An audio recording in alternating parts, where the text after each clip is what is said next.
Sales can be a daunting task, but there are ways and approaches to help you along the way. Hi, I'm Willa Mosic, and this week's edition of BotSplash TV, I'll be focusing on concepts in sales that help provide an advantage in creating a sales process.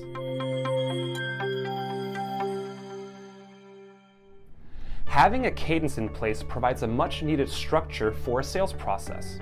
A cadence is an outline. It is an overview of the days in a calendar in which you reach out to your prospects. You can start off with an introductory email and follow that up with another email 2 or 3 days later. That following week, you follow up with a phone call. That's what a cadence is. With a cadence in place, it's important to know your prospects. It's important to know how they look like or what they're composed of. So what is your ideal customer profile, or ICP for short?